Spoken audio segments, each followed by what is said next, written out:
nuevo, con una iglesia vacía, pero yo sé que muchos de ustedes van a ver este video luego más tarde, y entonces vamos a orar. Padre, gracias te damos, Señor, que podemos estar unidos aquí, y te pedimos, oh Dios, que tú bendigas a todos nuestros hermanos que están escuchándonos a través de YouTube, y pedimos las más ricas bendiciones sobre ellos. Y especialmente oramos en esta mañana por Dominga Mercedes, nuestra hermana que se está recuperando de este virus. La ponemos en tus manos para que tú seas glorificado. Y Señor, te pedimos que hoy nos hables a nuestros corazones. En el nombre de Cristo lo pedimos. Amén. Amén. Amén. Ok, hermano, vamos a pedirle a nuestro hermano Wilfredo Alonso que nos guíe en la lectura de la palabra de Dios.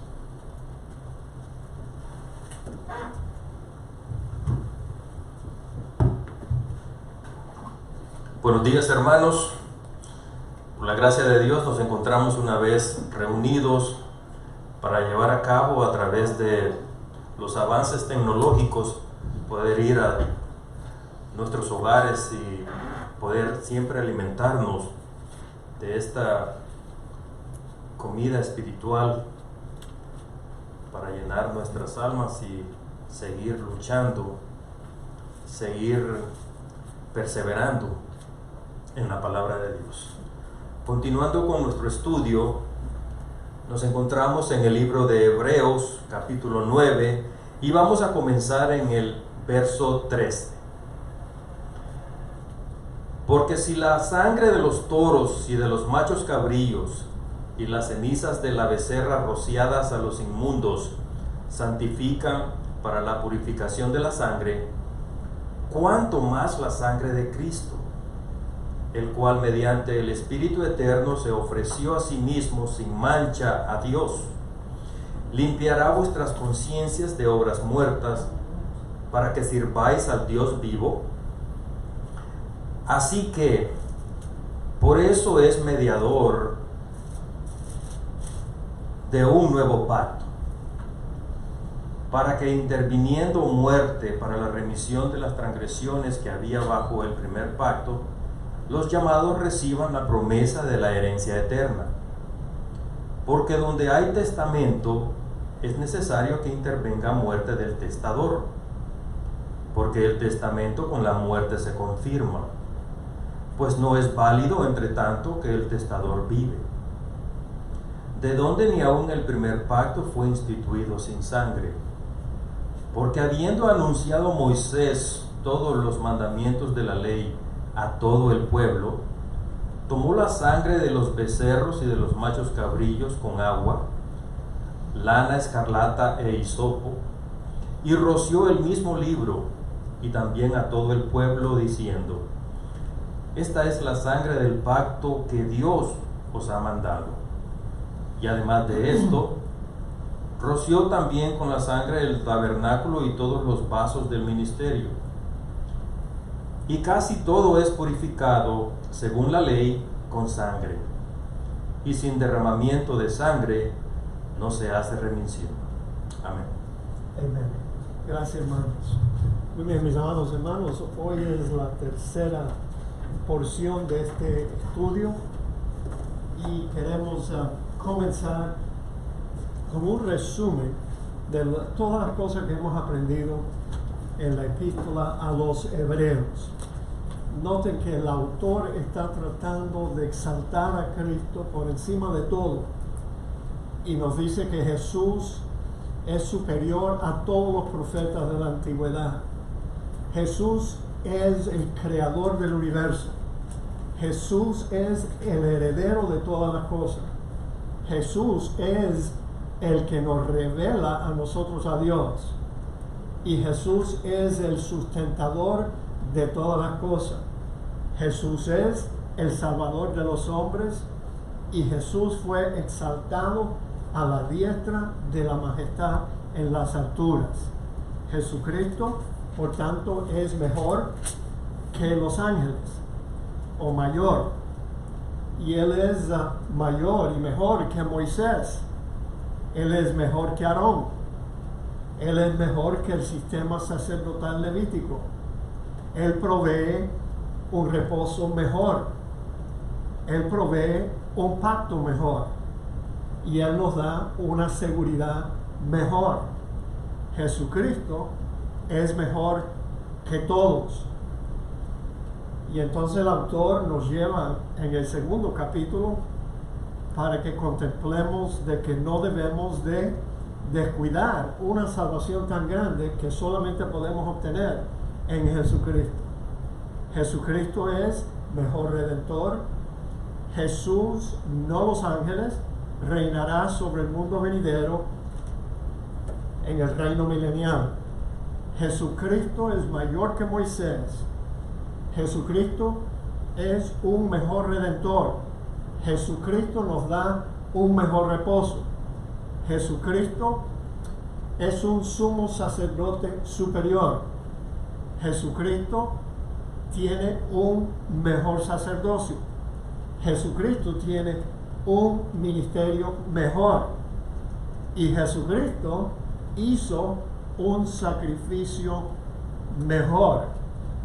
Y eso es lo que nosotros estamos estudiando aquí en el capítulo 9 de la Epístola a los Hebreos. Que el sacrificio de Cristo fue muchísimo mejor. No se puede comparar con los sacrificios que antes se hacían bajo el antiguo pacto. Ahora, un pequeño repaso de lo que vimos la semana pasada. Y notamos las limitaciones del tabernáculo y del culto terrenal. Los creyentes no tenían acceso directo a Dios. Los creyentes tenían que depender de un sacerdocio para poder acercarse a Dios. Y los sacerdotes tenían que hacer su oficio continuamente. En la segunda parte del tabernáculo,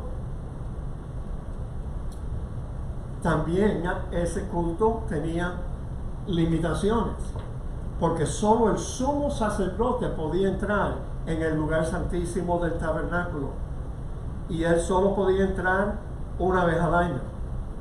Y bueno, solo podía entrar con un sacrificio de sangre que él primero ofrecía por los pecados propios y después por los pecados de ignorancia del pueblo. Ahora, la limitación principal de esos sacrificios en el antiguo pacto es que las ofrendas y sacrificios no podían perfeccionar al que practicaba ese culto.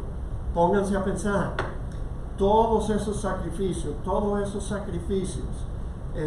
no podían perfeccionar al creyente que practicaba ese culto. Otra limitación más que ya vimos la semana pasada es que ese culto en el tabernáculo y luego en el templo en Jerusalén era un culto que solo tocaba lo externo, ya que consistía solo de comidas, bebidas, diversas abluciones, diversos rituales de lavamientos y ordenanzas acerca de la carne o de lo físico. Esa era una limitación grande, solo tocaba lo externo. Y también otra limitación más es que ese culto iba a ser de corta duración. Estaba impuesto hasta el tiempo de reformar las cosas. Muy interesante que Dios había planeado que iba a haber una reforma en ese culto. Y el sacrificio de Cristo fue el tiempo para reformar las cosas, como vemos aquí en Hebreos capítulo 9, del 11 al 12. Pero estando ya presente Cristo, sumo sacerdote de los bienes venideros, por el más amplio y más perfecto tabernáculo, o sea, no de esta tierra, sino en el cielo, el tabernáculo no hecho de manos, es decir, no de esta creación, y no por sangre de machos cabríos ni de becerros, sino por su propia sangre, entró una vez para siempre en el lugar santísimo, desde luego en el cielo. habiendo obtenido por todos nosotros eterna redención. Así que, mis amados hermanos, estando ya presente Cristo en el tabernáculo celestial, entonces ya Él entró allí una vez para siempre, y Él obtuvo una eterna redención. Así que el resultado del ministerio de Cristo fue que después de su muerte y resurrección, Cristo entró una vez para siempre en el lugar santísimo celestial, y allí Él obtuvo eterna redención, eterna, para todos los que habían creído en Él y para todos los que a través de la era de la iglesia iban a creer en Él. O sea, el sacrificio de Cristo fue un sacrificio que iba a abarcar a todos los creyentes de todo el tiempo, desde la muerte y resurrección de Cristo en adelante. Entonces, por tanto, podemos concluir que Jesucristo hizo un sacrificio mejor. Y lo que hace el sacrificio de Cristo mejor es que cuando uno cree en el Señor Jesucristo, el creyente tiene un cambio de naturaleza. Dice aquí en Hebreos 9, 13, 28, porque si la sangre de los toros y de los machos cabríos y las cenizas de la becerra rociada a los inmundos santifican para la purificación de la carne o de lo físico, cuánto más la sangre de Cristo, el cual mediante el Espíritu Eterno se ofreció a sí mismo sin mancha a Dios, limpiará vuestras conciencias de obras muertas para que sirváis al Dios vivo. Un cambio de naturaleza. O sea, mis amados hermanos, el Señor Jesucristo no solamente perdona nuestros pecados, Él no los quita, nos libera del poder del pecado. Jesucristo, por tanto, es mediador de un nuevo pacto para los llamados. Ya todo esto lo vimos la semana pasada, estamos haciendo un resumen. Hebreos 9:15 dice, así que por eso es mediador de un nuevo pacto, para que interviniendo muerte para la remisión de las transgresiones que habían bajo el primer pacto, los llamados reciban la promesa de la herencia eterna. Es una salvación, una redención, solo para los que Dios llama. Punto y aparte. Y ese llamado, mis amados hermanos, como les dije el domingo pasado, es un llamado eficaz. Es un llamado que una persona pudiera rechazarlo por algún tiempo, pero llega el momento en que ese llamado va a ser irresistible y el creyente va a tener que entregarse, y lo hace de su propia voluntad. Entonces enfoquemos por un instante de nuevo el término los llamados. ¿Por qué dice aquí para los llamados? Para que los llamados reciban la promesa de la herencia eterna. ¿Por qué no dice para todos los que quieren recibir la herencia eterna? ¿Por qué no lo dijo de esta forma? Bueno, la realidad es que nadie lo quiere. En el estado pecaminoso del ser humano, nadie busca a Dios, nadie quiere a Dios, y entonces solamente aquellos que Dios llama van a querer responder positivamente a ese llamado y van a ser salvos. Entonces fue la depravación total de los seres humanos lo que llevó a Dios a elegir y predestinar a algunos seres humanos para salvación. Piensen en esto. Fue nuestra incapacidad de regresar a Dios lo que hizo que Dios tuviera que elegir y predestinar a algunos para salvación. ¿Por qué Dios no escogió a todos? Alguien pudiera preguntar. Bueno, mis amados hermanos, Dios no quiso hacerlo así. ¿Qué te puedo decir? Dios es Dios. Él no tuvo que elegir a nadie. Él pudo haber dejado que todos vivieran su vida, murieran y fueran al infierno. Y aún así, Dios no hubiera sido injusto, porque le hubiera dado a cada uno lo que merecía. Entonces, Dios nunca es injusto. Y esta es una de las quejas que más a menudo se oye con respecto a la doctrina de elección y predestinación. ¿Cómo es eso que Dios solo va a elegir a un grupo selecto, un grupo que Él escogió, y no le va a dar la oportunidad a todos? No, Dios no es injusto en hacerlo así. Vuelvo y repito, aun si no hubiera escogido a nadie, Dios no fuera injusto, todos hubiéramos terminado en el infierno, pero hubiéramos recibido lo que bien merecíamos. Ahora, esta verdad acerca de la soberana elección y predestinación de Dios y su llamado eficaz sobre aquellos que van a ser salvos y reciben la bendición eterna, no es una verdad difícil de comprender. Yo le he dado vuelta a este asunto por muchos años y yo he llegado a la conclusión que no es difícil de comprender, pero sí es difícil de aceptarla. Y les voy a mostrar una cita de el teólogo del siglo pasado, Arthur Pink. Arthur Pink escribió: nada hay que ponga más furioso al hombre natural y que más saque a la superficie su enemistad innata arraigada contra Dios, que el hacerle ver que su gracia es eterna, es gratuita y es absolutamente soberana.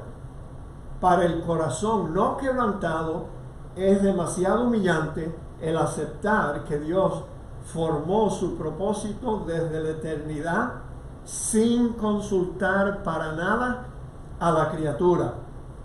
Para el que se cree recto es demasiado duro el creer que la gracia no puede conseguirse ni ganarse por su propio esfuerzo.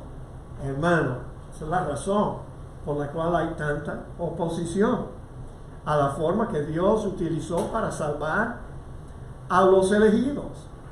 Ahora, seguimos con la cita de Arthur Pink.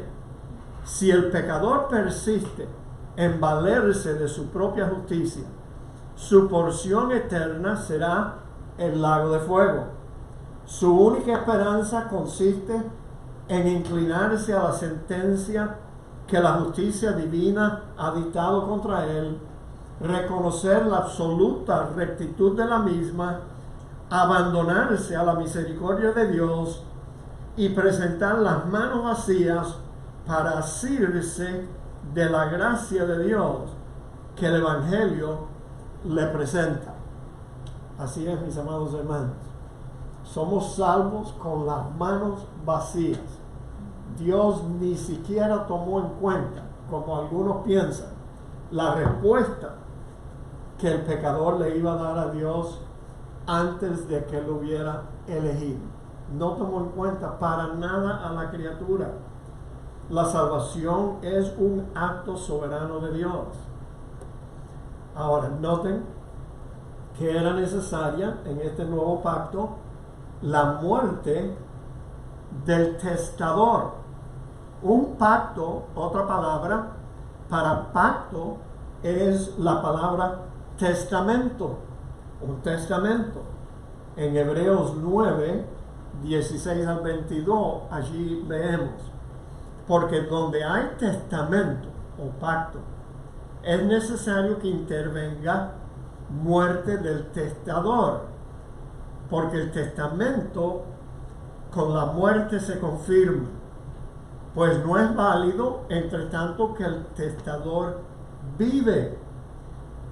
Bueno, le puedo decir que mi padre que muchos de ustedes conocieron aquí en la iglesia, él escribió un testamento antes de su muerte y estaba bien especificado de que en la eventualidad de su muerte, y dicho sea de paso, este fue un testamento que mi papá no lo hizo solo, sino que Dalia lo hizo junto con él, y los dos estuvieron de acuerdo, los dos firmaron y pusieron their initials en cada página del testamento.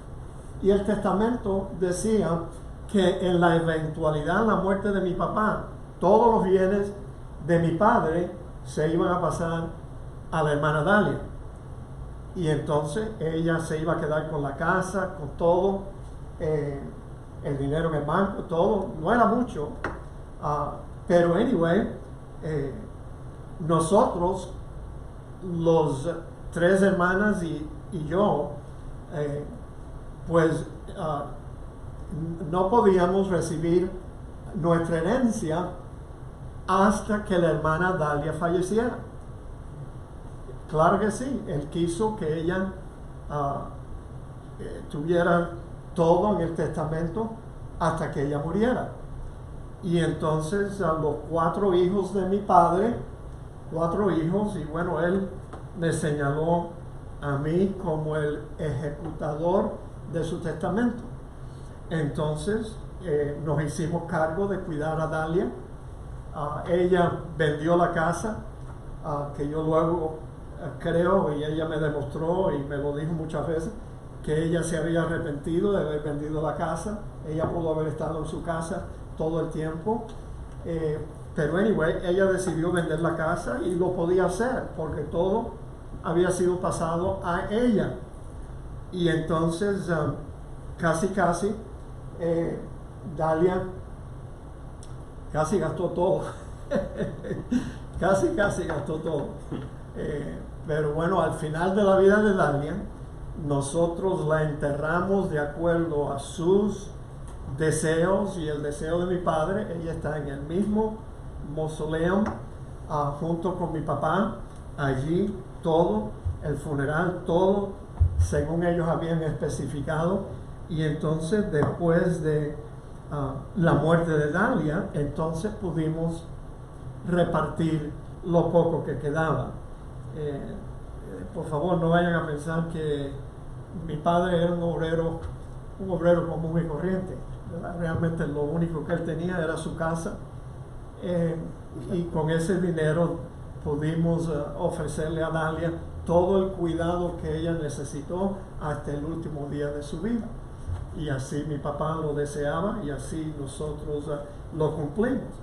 Pero entre tanto que el testador vive, en este caso, primero mi padre y luego Dalia, nosotros no podíamos tocar nada, y no lo hicimos.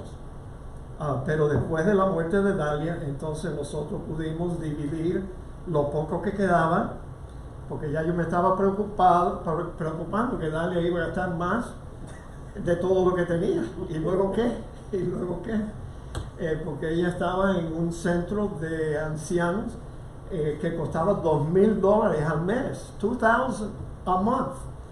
Y entonces yo miraba la cuenta y yo decía, ay Dios mío, tú sabes, se va a acabar el dinero.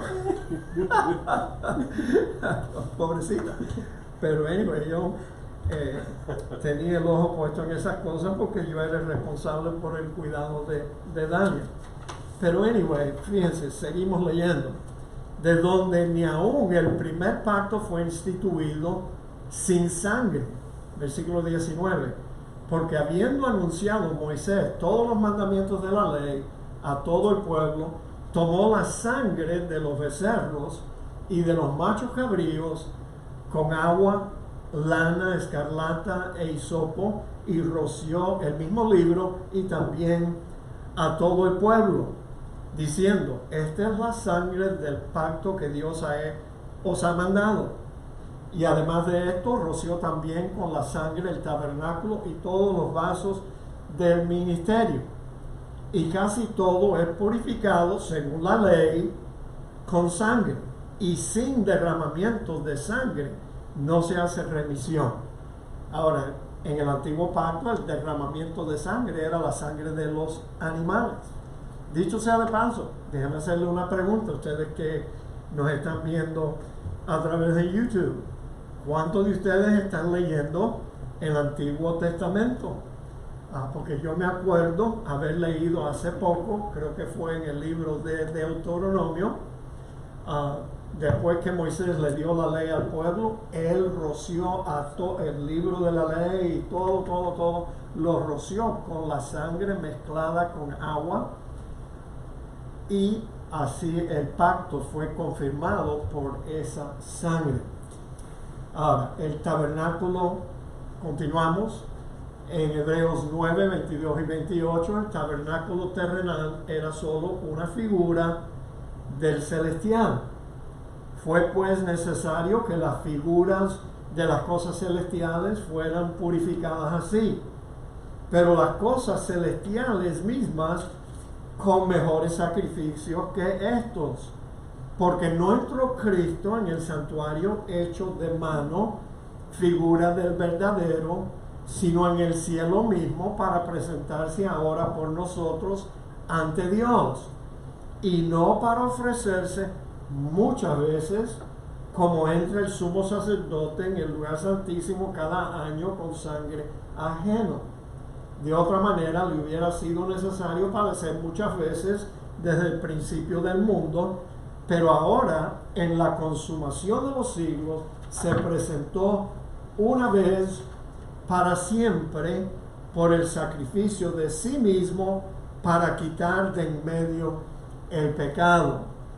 Y de la manera que está establecido para los hombres que mueran una sola vez y después de esto el juicio, así también Cristo fue ofrecido una sola vez para llevar los pecados de muchos, y aparecerá por segunda vez sin relación con el pecado para salvar a los que le esperan. Ahora, yo quiero señalarles algo importante y interesante también, que en este pasaje que acabamos de leer, yo creo que 3 veces está mencionado allí de que Cristo se ofreció una sola vez por todas, y su sacrificio fue suficiente, fue eficaz, fue un sacrificio perfecto, no como los sacrificios de los sumos sacerdotes bajo el antiguo pacto, que se tenían que hacer todos los años y todos los días, sino que vamos a ver esto más la semana que viene. Pero Cristo se presentó una vez por siempre para quitar de en medio el pecado, y eso está bien claro en la Escritura, en blanco y negro. 3 veces está en este pasaje. Entonces, mis amados, vemos la superioridad del sacrificio de Cristo. El tabernáculo terrenal era solo una figura del celestial. Si el tabernáculo terrenal era purificado con la sangre de animales, el celestial tenía que ser purificado con un mejor sacrificio. Ahora, 2 veces, en el versículo 23 y 24, se nos dice que el tabernáculo terrenal era solo una figura del tabernáculo celestial. Cristo no entró en el tabernáculo terrenal, sino en el celestial, y no para ofrecerse muchas veces, sino que se presentó una vez para siempre. Entonces podemos concluir que el sacrificio de Cristo fue suficiente, fue un sacrificio eficiente, no tiene que ser reemplazado ese sacrificio por nadie lo puede reemplazar, y no tiene que ser repetido. Eso está bien claro aquí en el capítulo 8, 9 y 10 del libro de los Hechos. El sacrificio de Cristo tampoco puede ser igualado, no hay comparación con los sacrificios de animales. Entonces yo puedo concluir, y les recomiendo a ustedes que noten que es una ofensa, hasta una blasfemia, en contra de Cristo, intentar repetir su sacrificio todos los días sobre un altar. Es como si le dijéramos a Cristo, tu sacrificio 2000 años atrás fue ok, pero a menos que te crucifiquemos todos los días, tu sacrificio no tiene poder o no tiene efecto para salvarme a mí. Tu sacrificio no es eterno, no es suficiente, no es eficiente. Tu sacrificio es igual al de cualquier otro animal que se tenía que repetir todos los días. ¿Se dan cuenta, mis amados hermanos? El error de pensar que nosotros tenemos que ofrecer a Cristo todos los días sobre un altar. Eso es un error imperdonable. Imperdonable. Ahora, yo hablo mucho con el hermano Andino y él me cuenta mucho acerca de su historia cuando él era niño allá en Honduras. Y hace poco el hermano Andino me contó acerca del sacerdote de su pueblo, que un día yo creo que él le dijo, tú le dijiste al sacerdote que te pusiste a leer la Biblia y él te dio un cocotazo. Solo la odié. La ojeabas. Sí, pero no era permitido. No era permitido. Y él quiso darte un cocotazo por haber estado leyendo la Biblia. I mean, my goodness. Bueno, eso es un problema para los sacerdotes, que un cristiano se ponga a leer la Biblia. Porque tarde o temprano vas a llegar al libro de los Hechos y te vas a dar cuenta. Hebreos, correcto, perdón. Vas a llegar al libro de Hebreos y te vas a dar cuenta que el sacrificio de Cristo no debe ser repetido. No. Él lo hizo una sola vez por todas, para siempre. Noten la superioridad del sacrificio de Cristo. El sacrificio de Cristo quita de en medio el pecado. O sea, no solo los perdona, sino que los quita. Y eso es la diferencia entre el nuevo pacto y el antiguo. El antiguo pacto, con los sacrificios de animales, el creyente podía obtener el perdón de sus pecados, pero el creyente se quedaba con los mismos defectos. Pero no así con el creyente que pone su fe y confianza en el sacrificio de Cristo para su redención, para su salvación. Porque el sacrificio de Cristo no solo nos alcanza el perdón, sino que nos quita nuestros pecados. La sangre de Cristo, yo siempre digo, nos redime. Pero la cruz de Cristo es la que Dios utiliza para transformar al creyente. Ahora, ese es un tema para otro sermón y yo no quiero alargar mucho este mensaje. Pero Dios utiliza la cruz de Cristo para crucificar junto con Cristo a cada creyente. El viejo hombre nuestro fue crucificado juntamente con Cristo, de modo que nuestra vieja persona que éramos murió junto con Cristo en la cruz. O sea, Dios aplicó la muerte de Cristo al viejo hombre que nosotros éramos, lo eliminó y así nos libró a nosotros del poder del pecado en nuestras vidas. Dice aquí, y de la manera que está establecido para los hombres que mueran una sola vez y después de esto el juicio. Ahora fíjense, no hay segundo chance después de la muerte. Chance tenemos ahora de aceptar a Cristo y de confiar en Él. Pero yo casi estoy seguro de que en el día del juicio, supongamos que algunas personas de esta iglesia no van a llegar, o sea, no creyeron en una forma auténtica. En el día del juicio, yo me imagino que algunos en esa situación se me van a acercar a mí y me van a pedir a mí, pastor, usted se acuerda de mí, yo estuve en su iglesia, por favor, pídale al Señor que me perdone, put in a good word for me, una palanca. I am sorry, pero no va a haber salvación para nadie que no entra en Cristo ahora. No hay segundo chance después de la muerte. No, mientras que tú estás vivo, hay chance. Pero después de la muerte vamos derechito al juicio y no hay quien te salve de ese juicio si no aceptas la salvación que Cristo compró por nosotros con su propia sangre. Tampoco noten que este pasaje nos dice que no hay reencarnación. Esa es otra idea que tienen los incrédulos, los inconversos, que ellos piensan que después que tú mueras puedes regresar de nuevo a esta vida de otra forma. No, reencarnación no existe, porque fíjate lo que dice ahí: y de la manera que está establecido para los hombres, que mueran una sola vez y después de esto el juicio. Así que no hay reencarnación.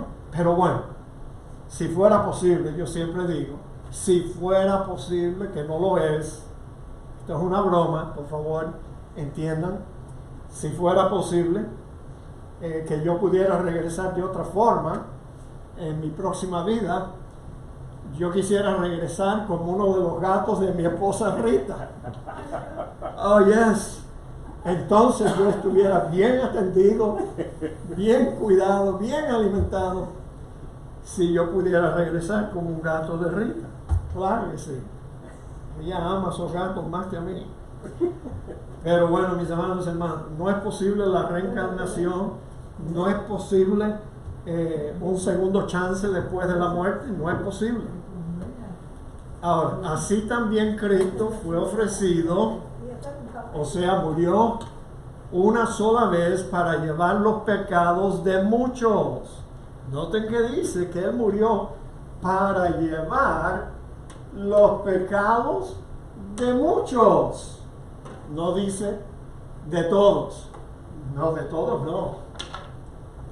Cristo murió por el grupo de personas que Dios quiso salvar, que son muchos. Él murió por los pecados de muchos, pero no de todos. Ni una gotica de la sangre de Cristo va a ser malgastada por una persona que Dios no quiso salvar. Todos los que Dios quiso salvar, por todos ellos, Cristo murió. Y luego dice aquí que Él va a aparecer por segunda vez, sin relación con el pecado, para salvar o para redimir a los que le esperan. Esa es la venida de Cristo por la iglesia. En ese día, nuestros cuerpos mortales van a ser transformados en un abrir y cerrar de ojos, y entonces nuestra redención va a ser completada. En este momento, nuestros cuerpos todavía viven bajo la influencia y bajo el daño que el pecado ha hecho en la humanidad. Tengan cuidado.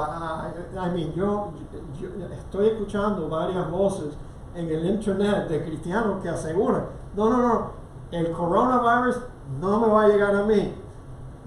¿Por qué no? ¿Por qué no a ti? Tu cuerpo todavía no ha sido redimido. Ojalá que no te llegue, ojalá que no me llegue a mí. Pero no hay garantía en este mundo caído y en nuestros cuerpos también, que sufren las consecuencias de la caída. No hay razón. Ahora, yo sé que es más popular que yo les dijera a ustedes: no, tengan fe, hermanos, que Dios no va a dejar que ese virus llegue a tu vida.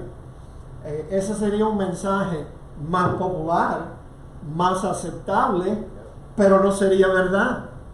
No sería verdad. Nosotros todavía estamos viviendo bajo las consecuencias del pecado en nuestro cuerpo físico. Pero cuando Cristo aparezca por segunda vez, sin relación con el pecado, Él viene a salvar a todos los que le esperan. Y entonces yo sí te voy a poder decir que después que Cristo transforme este cuerpo de humillación nuestra para que sea semejante al cuerpo de la gloria suya, entonces sí, ninguna enfermedad va a llegar a nosotros, ninguna. Ahora, en conclusión, cuando se comparan los sacrificios de animales que se hacían en el tabernáculo con la ofrenda de Cristo de sí mismo, vemos que el sacrificio de Cristo fue muchísimo mejor, sin duda, no puede haber duda. Con los sacrificios de animales en el tabernáculo, el creyente obtenía perdón temporal de los pecados. Cuando confiamos en el sacrificio de Cristo, recibimos eterna redención y un cambio en nuestra naturaleza que nos quita los pecados. Ahora, mis amados hermanos, queremos concluir en el día de hoy aplicando lo que hemos aprendido. Y yo veo la necesidad que yo les aplique a ustedes lo que hemos aprendido aquí en el capítulo 9 del libro de los Hebreos. Yo creo que hay dos aplicaciones. Vuelvo y repito, si yo no les aplico estas verdades, lo único que hemos hecho es darle a ustedes muchos datos, pero que no significan nada o no significan mucho. Pero por eso me veo obligado de darle a ustedes dos aplicaciones. ¿Cómo debemos de aplicar lo que nosotros hemos aprendido aquí en el capítulo 9 de Hebreos? Bueno, fíjense, esta es la primera aplicación. Y sería el error garrafal que sería para un cristiano auténtico regresar a los rudimentos externos de la ley ceremonial judía. Yo no me explico. ¿Qué buscan los cristianos que quieren regresar al antiguo pacto? ¿Para qué? ¿Para qué si nosotros estamos viviendo bajo un mejor pacto? El nuevo pacto. El autor del libro a los Hebreos, en el capítulo 8, versículo 13, él dijo, al decir nuevo pacto, ha dado por viejo al primero, y lo que se da por viejo se envejece y está próximo a desaparecer.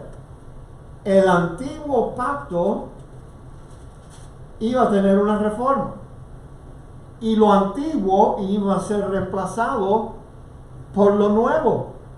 El autor de Hebreos, de nuevo en el capítulo 10 y versículo 9, él dice, y diciendo luego, he aquí vengo, oh Dios, para hacer tu voluntad. Quita lo primero para establecer esto último. Quita lo primero. Lo primero es una referencia al primer pacto. Quita lo primero para establecer ahora esto último, el nuevo pacto. Ahora, yo no me explico por qué tantos cristianos aún en este tiempo quieren regresar al judaísmo. ¿Para qué? ¿Para qué, amados hermanos? Hay cristianos que comienzan a comer comida kosher, guardan el sábado, guardan las fiestas anuales, aprenden y utilizan palabras hebreas. ¿Para qué? Yo digo, ¿para qué? Dios no tiene ningún interés de cambiar la raza de un creyente gentil. Dios no tiene ningún interés en convertirnos a nosotros en judíos. Pero yo conozco a muchos cristianos que ya están en Cristo, ya están viviendo en el nuevo pacto, quieren circuncidarse, los hombres. Y yo puse aquí, ouch, eso duele. ¿Por qué? Si la circuncisión no vale nada, ni la incircuncisión vale nada, sino el creer por fe. Entonces hay algunos que van al extremo de vestirse como un judío. Utilizan el beanie que ellos se ponen en la cabeza. Algunos hasta se visten de traje completo, de negro. Yo veo a los judíos aquí en North Miami Beach el sábado y puede haber una temperatura de más de 90 grados y tú lo ves caminando con esos trajes negros, un sombrero negro, y yo digo, wow, ellos deben estar sudando la gota gorda ahí con ese traje. Pero ¿sabe qué? No tenemos que vestirnos como judíos, no tenemos que convertirnos como judíos, no tenemos que unirnos a una sinagoga, no tenemos que hacer nada de eso. Y esa es una de las aplicaciones que aprendemos cuando tomamos los datos aquí en el capítulo 9 de Hebreos. Estamos viviendo bajo un mejor pacto. Es el nuevo, dejen ya lo viejo. Y tenemos un redentor mejor, que hizo un sacrificio mejor. Entonces dejen ya lo viejo aparte, mis amados. Ahora, la segunda aplicación, yo solo la voy a mencionar hoy, porque la vamos a tratar más a fondo en el capítulo 10. El error de participar del sacerdocio levítico. Ni siquiera los judíos de la actualidad tienen un sacerdocio levítico. They don't have it. Desde el año 70 ese culto fue eliminado porque el único lugar donde se podía oficiar los sacrificios de animales era en el templo, y el templo fue destruido en el año 70. Así que ni siquiera los judíos ortodoxos hoy en día tienen un sacerdocio levítico. Entonces, el próximo capítulo nos va a enseñar muchísimo más de eso. Oremos, hermanos. Padre, gracias te damos por lo que hemos visto, lo que hemos aprendido, y te pedimos, oh Dios, la oportunidad de regresar el próximo domingo al capítulo 10 para seguir aprendiendo de este libro. Te lo pedimos en el nombre de Cristo Jesús. Amén. Amén.